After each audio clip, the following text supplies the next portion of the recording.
adventure.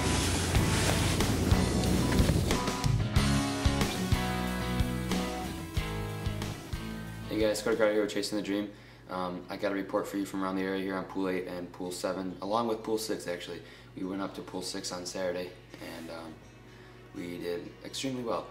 But it's March 18th right now. We're looking at 18 to 20 inches of ice still on Lake Alaska and areas in Stoddard, where they're still driving full-size pickups out on the water. The light ice fishing bite has been excellent from what I've heard. There's a lot of big gills and a lot of big perch being caught in both areas. So if you're looking to get out ice fishing, that's something you can do if you don't have a boat or the ability to go out on open water. We got the boats out last week, so we've been fishing open water. We went to Pool 6, Trempealeau, on Saturday. We had probably a 60 fish day, but what's common around here is them shorts. We caught a lot of shorts. We ended up keeping only eight fish for to take home. So like I said, there's a lot of short fish out there, but you know what, we had fun. We had cold hands and we ran out of minnows, so nothing worse, nothing better than that. Nothing better than running out of minnows. But like I said, it's gonna be a late spawn this year.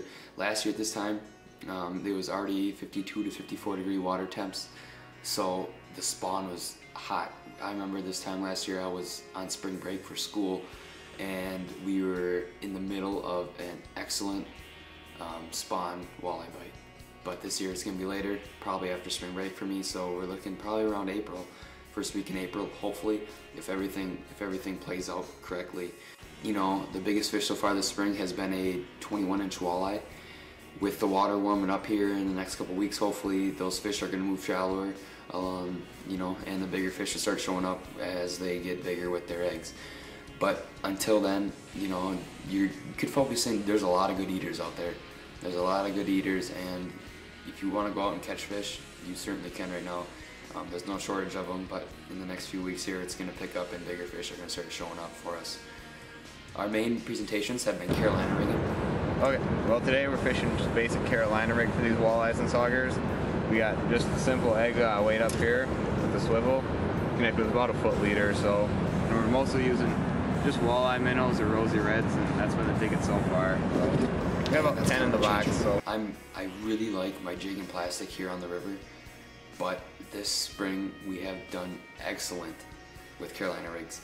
Not only with number, but also quality, which is a little different from years past. Usually when I Carolina rig, I get a lot of shorts. This year we've been getting a lot of really nice eater fish on Carolina rigs. The thing is with jigs is when you're fishing down below Genoa and Trempealeau, it's fairly deep in some of the areas you're fishing, and the only way to stay down is, unless you anchor or you stay vertical with the trolling motor, the only way to stay down is use a big jig head. But that doesn't really fare well with me because I'm more of a, I like to move around and try to find an active school of fish to get on top. A lot of guys use them bigger jigs, and when the walleyes come in, they come in and they suck in their gills, and that bait goes into their mouth, and you know, it's about. But the bigger jigs, the walleyes can't get them in their mouth. When they go to suck them in, the jig head stays on bottom and they just get the plastic. And then what happens is you get a lot of short bites. And a lot of guys get them short bites and they don't hook up on more fish. Preferably for me, I like using 3 32nd ounce jigs. Just because that's heavy enough to get to bottom if you're not in too deep of water. And it's just light enough for the walleyes. I catch a lot more fish on 3 32nd ounce. It's just enough for walleyes to be able to suck in off the bottom. But as the walleye spawn nears here in the next 2 weeks, the fish are going to move shallower. So even smaller jig head you can get in onto the bottom, the better off you're going to be, because the bigger jigs just, you're not going to have as much luck as you do with them smaller jigs. But like I said, a lot of Carolina rigging is what we've been doing, and it has paid off tremendously. We've had a lot of good days on the water, but a lot of slow days. In the next 2 weeks here, the walleye spawn's going to pick up, hopefully, if it warms up here and Mother Nature cooperates.